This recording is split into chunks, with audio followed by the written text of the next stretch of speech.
Ah,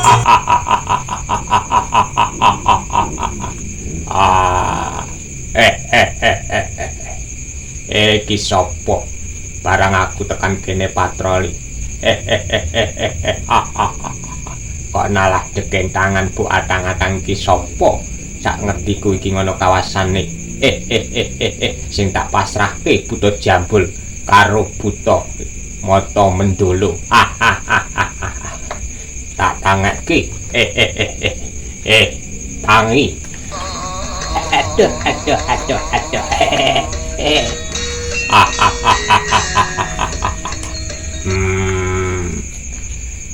Sopo kowe?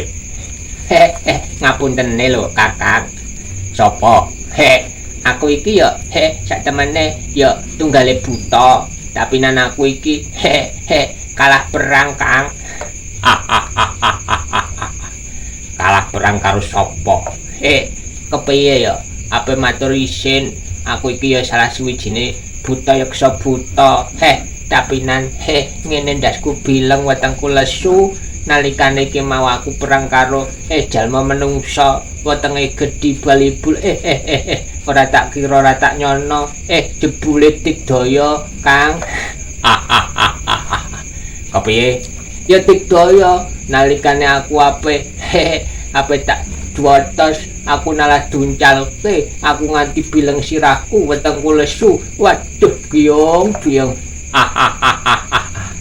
kepiye iki mau wis tak critake.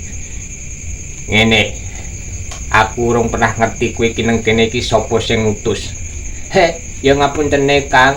Aku iki ya kancane sedulure bature Buta Jambul. Tapi naniki aku mau nalikane Joko dhewe ya netepi tugasku diperintahno saka panjenengan dalem Sang Prabu Yaksa Buta aku diutus Joko. Ndelalah jebule aku ketemu menungso aku terus adu kesekten aku kalah Kang. Ya aja gawe wirang, aja gawe aku wirang. Ya sepurane wae lawang iku ngono mau Bagong jengene tapi digdayane luar biasa Kang. Ya kae Buta Jambul lan sak kancane padha rene.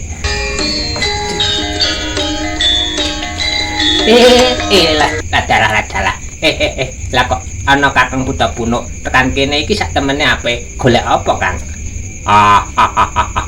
Buta Jambul. Sendika dawuh. Iya Kang, iki ngono. Ya iki kancaku. Buta Jambul. Piye Kakang Buta Punuk? Iki kancamu temenan. Bener iki kancaku. Ngene Buta Jambul. Merga iki ngono, awake dhewe yang rumangsani kautus dening Sang Prabu Dalem Yaksa Buta supayane aja nganti jalma menungso nganti ngancik ngidak ana ing ngambah panguwasaning Kang Sang Prabu. Mula saka iku Buta Jambul. Kepiye Kakang? Kanggo jaga kene iki ya aja nganti gawe aku iki wirang. Ya, kae sing gawe kancamu sedulurmu nganti bileng ndase wetenge lesu golek ana sing jenenge Bambang Bagong. Bagong gampang. Ayo buta buntut lemu melu aku.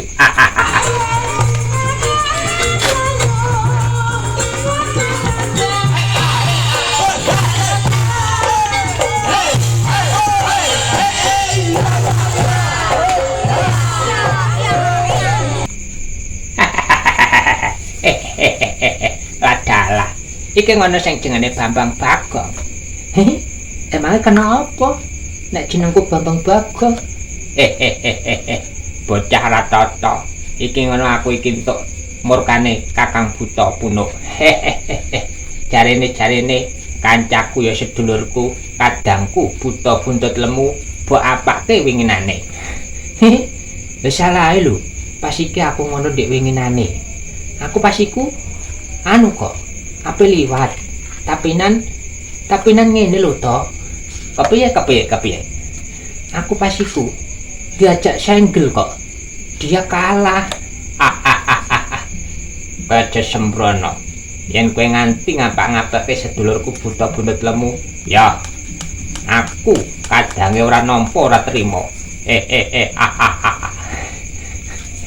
Sing sabar, sing sabar. Aku iki ya satemene ora gawe perkara, tapi nan aku membela diri kok. Aku membela diri. Omong kok campur baur basa Indonesia basa Jawa. Lho aku kok gaul kok ya aku ngene iki. Kong. Kepiye? Kanggo mbaleske sedulurku buta buntut lemu sing mbok gawe ndasi bileng jempalikan winginane nang kono iko ya kowe kudune iso nampani kesaktenku yen kowe bisa. Sepira dikdayamu sepira kuatmu kok nganti nantang Bambang Bagong. Apa kowe ora ngerti sapa Bambang Bagong? Ya salah sujine putrane Ki Lurah Semar sing duweni digdaya rasa dikira. Aja takabur, aja gawe aku murka yen pancen kowe sekti digdaya tampanana. Bang. Doat.